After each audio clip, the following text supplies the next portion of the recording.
Good afternoon, Arleen. Thank you very much for coming to the Sun today. Arleen Martino is running for the 2nd Middlesex House seat. She is from Littleton. She's running as an independent. Right. Arleen, since this is your first time to the Sun, meeting with some of the editors, why don't you tell us a little about your background yourself and why you're considering running? Okay, well, I'm a long-time independent, but I must add that I would be a Democrat if the Democratic Party was still the party of FDR and JFK.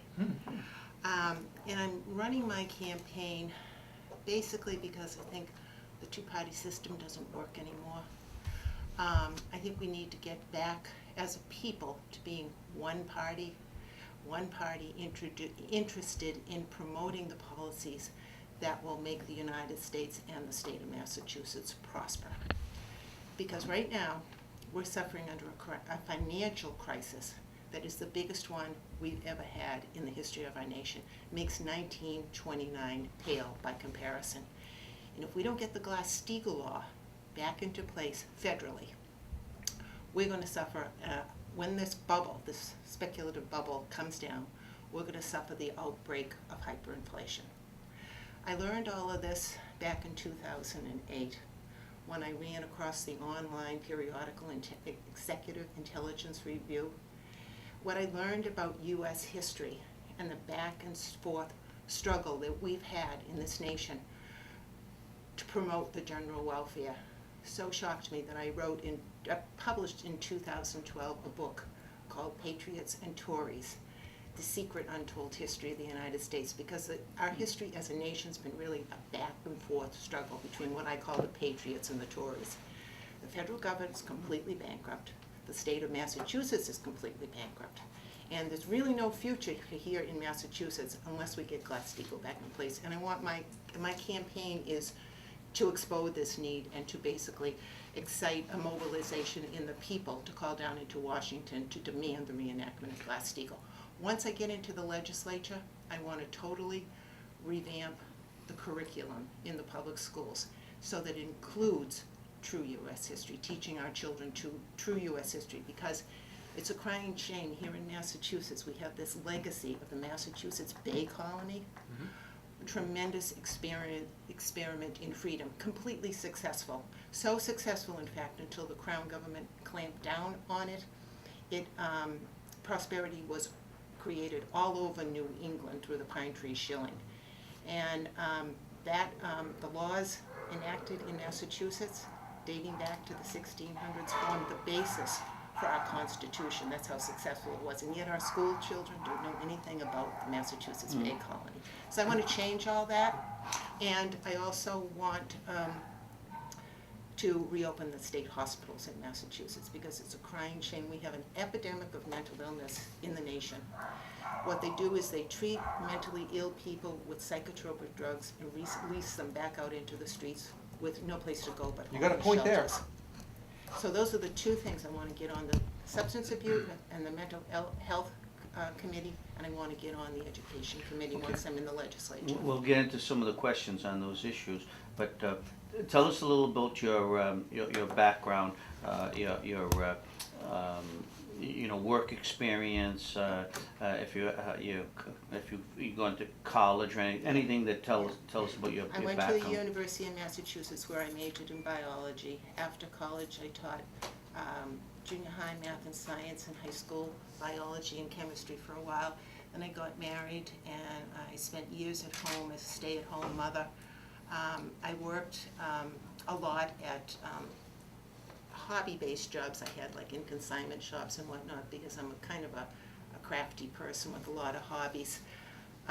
Is this your first run for public office? It is, yes. And then, like I said, even though when I was a girl, dating back to high school and then on to college, I had a lot of teachers over and over telling me, "You've got a flair for writing, you ought to be some kind of a writer." And it wasn't until I ran across this phenomenal information on true U.S. history in 2008 that I decided to write a book and put my natural talents into practice. So that's where I stand today. Why don't you explain for the viewers What exactly would the Glass-Steagall Act do for Oh, Massachusetts? that's a good point, because I should explain exactly what the Glass-Steagall Because I know law Warren, is, actually. Senator Warren has pushed this, Right, and right, she's advocated, right. pushed legislation. And actually, when she was running for senator, I joined her, even though I'm an independent, I joined her campaign and canvassed door to door in my neighborhood in Littleton because of her promise to put Glass-Steagall back into place.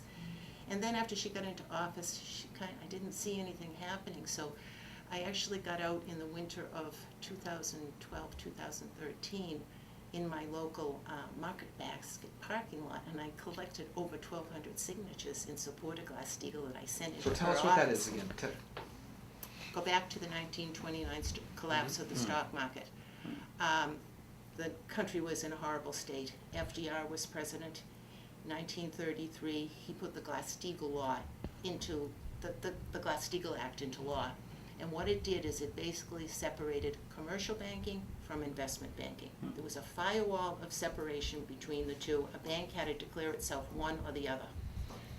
The speculators could not gamble with commercial deposits, and commercial deposits were insured by the federal government. Beginning in the 1980s, there was a gradual assault upon Glass-Steagall, but not until 1999 was it completely repealed. And of course, that set the speculators loose once again to gamble with commercial deposits. Then, of course, in 2008, when the bubble threatened to collapse, the American people were told, oh, these institutions are too big to fail, we have to bail them out, which was actually a lie. They should have been allowed to go under. We got involved in bailing them out, and the bubble has grown enormously since then, $2 quadrillion in worthless derivatives. So Arleen, that's a federal act. Yes. So you're running for state rep. Shouldn't Right. you be running against Nikki Songas? I know you mentioned some other issues which you could address as a state rep, but as a state rep, what could you Yeah. possibly do Well, with making sure that that act is reinstated? Well, I actually spent a lot of time in the legislature this past year lobbying the legislators in the State House to put through a resolution in support of Glass-Steagall, and we've got one actually in the State House right now under advisement, just to put pressure from the state level on the federal government to reenact it. Have you ever discussed this with Nikki Songas? Yes, I have. You have? And I've Okay. written many letters, and she has co-signed the bill for Glass-Steagall. Okay. But beyond that, she hasn't done anything else. But she didn't initially sign it, but she has come around to signing it. Yeah, I have spoken to her many, many times, and I've written her many, many letters. So to go back to my initial question, did you consider running for Congress to really attack that issue? The U.S. Congress, I would. Yes. I would. No, but did you? Yes, I did. I did. And why did you shy away from that and go to a state rep? Good question. Because I think basically I've got a friend who's also running for state office, and together we thought that we could get involved in state government and really make a difference. So I think that's basically why I decided. Who's your friend? She's Terry Burke Dotson, and she's running from Millbury, Mass. as a Democrat. As a rep? Yes. Mm-hmm. So together we've got this plan to go in and stir up the State House a little bit, shall I Yeah. say. Well, you do make a point. You say that the state of Massachusetts is bankrupt. Yeah, you And know how while it happened? most people would who don't know, okay, and aren't well informed, would say, "Oh no, that's not true." But when you think about it, it is bankrupt. The unfunded liability, the capital debt, we're 47th in the nation. We don't have the money on hand to back up all our debts. So in that regard, yes, you could say the state of Massachusetts, like most states, are probably bankrupt. Like most states, yes. Yes. So what is your solution to this? Because Glass-Steagall isn't just going to change Well, that. see, what would happen is, if we put Glass-Steagall back in place, as we surely must, I shouldn't say if, when we put Glass-Steagall back in place, what's going to happen is this bailout debt sitting on the books of the U.S. government is going to go back to the Wall Street gamblers that bet and lost, basically. And those too big to fail institutions will go under. The U.S. government will survive. Then the Federal Reserve is also bankrupt, completely bankrupt. It's what you call a bad bank housing debt is basically what it's doing. On the corpse of the dead Federal Reserve System, we can introduce a charter for a third Bank of the United States. Now, constitutionally, under a Bank of the United States, the federal government has the authority to issue credit for grand infrastructure projects. And we've got a whole section of the world now represented by the BRICS governments, Brazil, Russia, India, China, and South Africa, that are pushing for development, international development. What we can do is launch infrastructure projects that will have a high rate of return. We can get out from under this crisis, and then the federal government can issue aid to the states. And it would issue aid to the states. Because the states can't issue credit on their own, but the federal government can. That's always been the policy in good times in the United States. So we can get out from under this crisis, but not without putting Glass-Steagall in place. Okay. Coming down from the federal level to the state level, do you think the state of Massachusetts, okay, our government is being run well right now? No, and how could it be if it's bankrupt? I mean, we've got corroding infrastructure all across the state. Badly needs to be repaired and built, and all they can do is put Band-Aids on the problem. We need to put a lot of money into infrastructure in the state. And this whole thing of, passing expenses on to the people in the form of debt, taxes, it's not going to work. It's not going to work long term. We have to totally reorganize the debt in the federal government and the state of Massachusetts. And we can get out from under it. We can. What are you doing in this campaign? Are you going out door to door, just meeting people at markets and telling them about your campaign? Yeah. And I also started taping, actually yesterday, the first episode in my local cable TV station of a current events program, where I'm getting into the real truth of what's going on in the world. And we taped 2 shows yesterday, and the first one is probably going to air before the campaign. And then, of course, I can take DVDs of the show, and I can, through people I know in other communities, I can show it in a lot of other towns and reach a lot more people than just going out door to door, knocking door to door. What kind of job do you think the current state rep is doing? Not very good. Can you be specific? Well, for example, this Massachusetts state resolution, which I was canvassing the State House with a lot of other people, actually. We tried to contact Jim Arcero on a number of occasions and couldn't get through to his office. He has an office in the State House. He doesn't have a local office. But that's not the big issue. What's the resolution you're referring to, Arleen?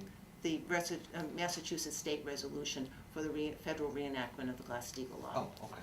And prior to working on this project, I never had really much trouble contacting the office of Jim Arcero, but I ran into him at a cookout in Littleton a couple of summers ago, and I told him all about my resolution for the Glass-Steagall. He said, oh yeah, I'll sign on, contact my office. Well, I couldn't get through to his office. And then a short time after, when I was in my parking lot collecting signatures, I saw him going out the other door, so I took off across the parking lot to catch up to him. Told him, I can't get through to your office. Oh, that you will call again. Still couldn't get them to return my phone call. I mean, why didn't he sign the papers right there? Did he sign your papers? No. Like I say, But when you can't get through to someone, I don't know. If I'm a state representative, you're always going to be able to get through to my office, and you're always going to get a reply from me. But Arleen, let's talk about this for a second. State reps are there to for constituent services and to make and to bring home money for local projects. That's what a state rep does. Then they vote in the legislature.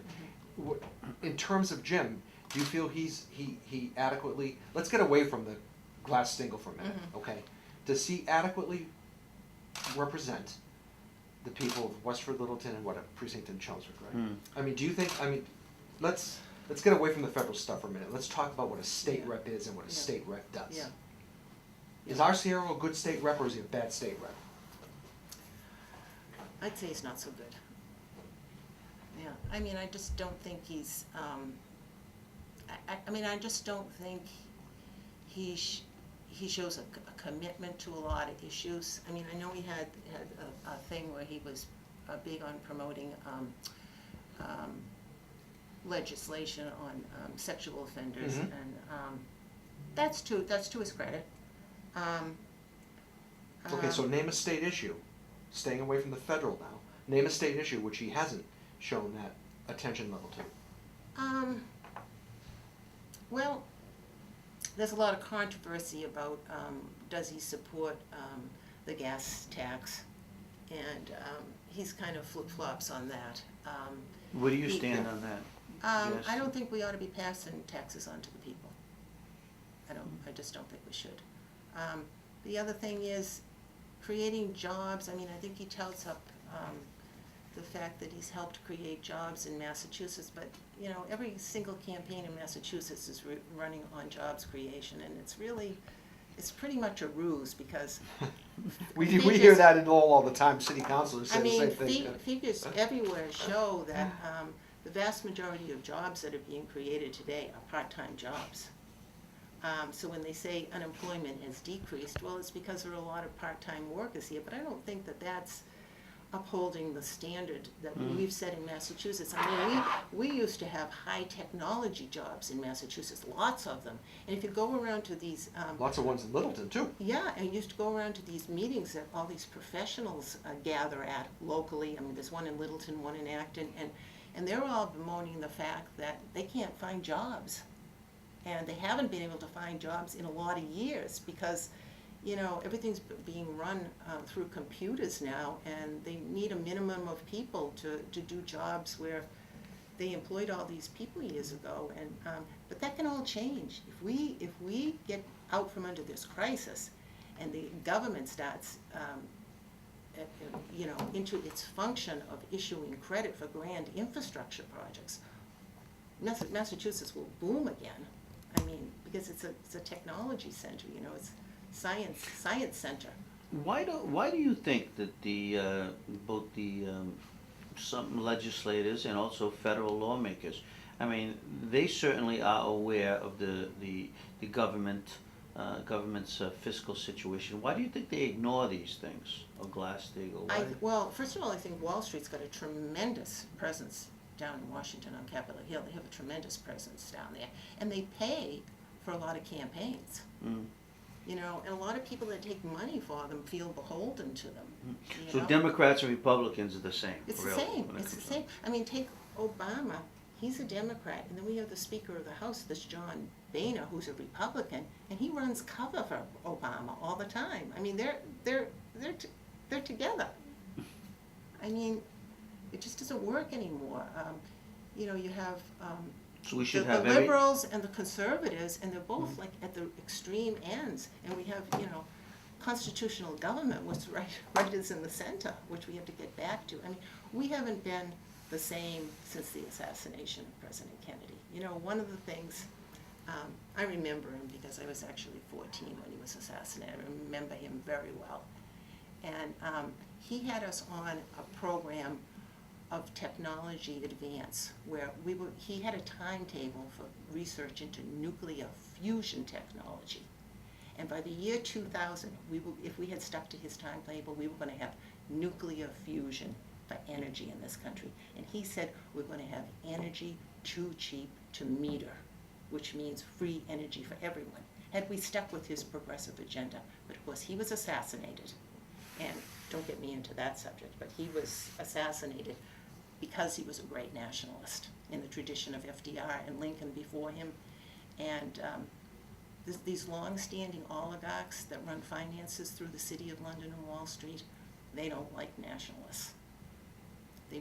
That was a political coup d'etat. And after he died, slowly the research that the federal government put into funding research into nuclear fusion was cut back and cut back and cut back some more. I mean, and now you have China today that... So you don't think it had anything to do with the safety of nuclear power? No, nuclear fusion is totally different from fission. Fission breaks apart elements to create energy. Nuclear fusion takes energy, charged particles like deuterium and helium, combines it together. So LBJ and the oil interests had something to do with that, maybe. LBJ was frightened silly after they murdered JFK, and he said so before he actually died. He said he thought there were guns. If he had continued with his policies, he felt like there were guns. Who do you pointed at him. believe shot JFK? I know who shot JFK. Who did? The British Empire. The oligarchs that run the British Empire shot JFK. They did it from this Permindex organization, assassin bureau in Canada, that tried 3 times to assassinate de Gaulle and were unsuccessful. So It wasn't Lee Harvey Oswald? No, it was professional assassins that went in through Mexico, up into the border, across into Dallas, shot Kennedy from the grassy knoll through a triangulation of crossfire, and made their way out through Mexico again afterwards. Never were caught. And yeah. And Are why, they still in business today? Oh, sure. and why did the British want JFK dead? Because he was a nationalist. You gotta understand, we fought a war against the British Empire. Right. And most people think we fought a war, we gained our independence, and that was the end of it. But it wasn't so. After the war, they re-infiltrated our government. And only under the leadership of exceptional patriots that understood constitutional government did we survive. And JFK was one of them. A genius politician. Genius. I'd call him a political economist. And FDR was the same way. Lincoln, probably the greatest hero we ever had. Lincoln totally funded both the Civil War and built the Transcontinental Railroad with the United States credit. You ever hear of the greenback? That was U.S. government credit.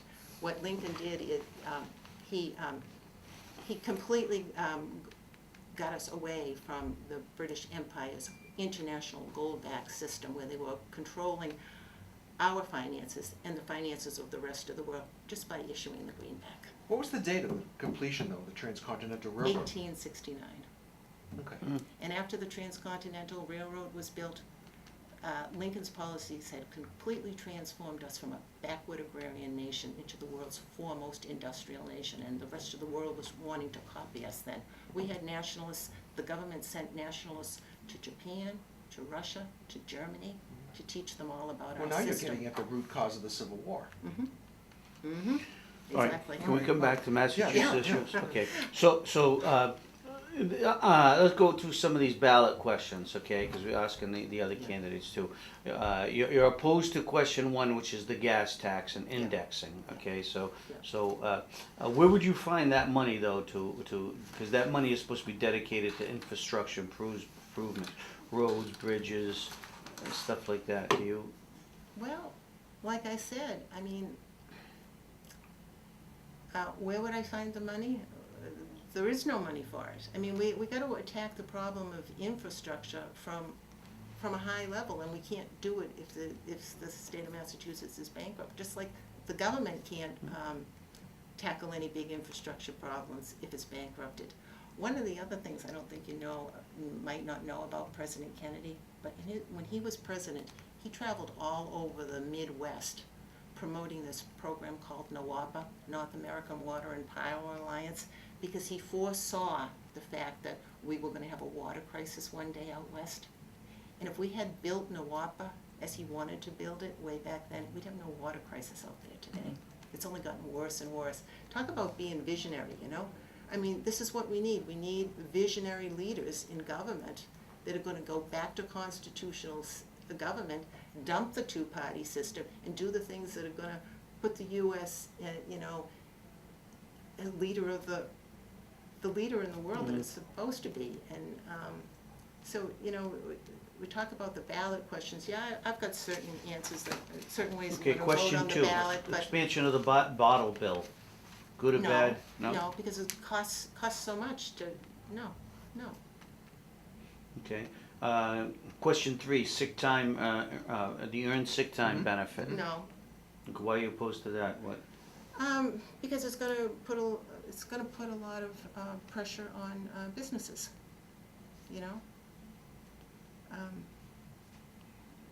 Okay, the question 4 is the repeal of the casino law. Definitely repeal it. Really? Casino gambling, I mean, it's a menace. It's not a, it's another Band-Aid solution, and what it does is, gambling is the worst addiction anyone can have. You send people off who, under different conditions could be working at a productive job and enjoying it, Yeah, well, and I think don't know. opiate addiction would be worse than gambling addiction. I mean, Yeah, well, I mean, maybe gambling's- they're both. gambling's a pretty bad addiction, pretty Yeah. bad, ruins families, I don't. So I'm does not opiate think- addiction, Yeah. that's the, well, But it's a okay. But you would be opposed to the gambling. Okay. So how are the taxes in Littleton? They going up, down? Up all the time. I've lived there for 11 years, and my taxes have probably doubled in 11 years. And Do they you think- actually doubled within the first couple of years that I lived there. But do you think you're getting? Do you think you're getting the services that you deserve for the taxes that you pay? I mean, you're happy for paying. Are you getting a public safety? Do you think the kids are being educated properly? Do you think for the dollars that you're paying, contributing to government, you're getting your money's worth? Probably not. Probably not. But it's a small town, less than 9,000 people, and it still has that old, that small town flair. I like living in Littleton. I love the place, actually. The police are nice. The people in town government are nice. Everybody. do you like the new police chief? Yeah. And how do you feel about how he was appointed? Well, Because it would seem to me that you would have an issue with that, well. based on what you've said today. Yeah, I don't have anything against the police. I've never met the chief of police, but in general, I love the Littleton police, so I don't have any problem with him. Good. No. Any other No, questions? No. Well, just a quick second. Of all the issues you mentioned, the issue that strikes home to me, because I've written about this, is the closing of state hospitals, and that Horrible. has Never exacerbated, should have happened. Various levels of society. Can you talk about that a little bit, and what you would specifically do Yeah. to address that problem? Well, we've got the highest incidence of schizophrenia here in the United States of anywhere in the whole world. And, what I would do is open the state hospitals again, and they'd be places where people suffering from mental illness would go, and they'd get rehabilitation. And they wouldn't go there for short stays, they'd probably go there for 3 or 4 month stays. But they'd have opportunity to have counseling. Over in Finland, they have a program that's called Open Dialogue. And they effectively treat mental illness through psychoanalysis, family therapy, and what they call vocational therapy. And when people are released from the hospital, they go back out and they pretty much integrate themselves into society, and they don't return again.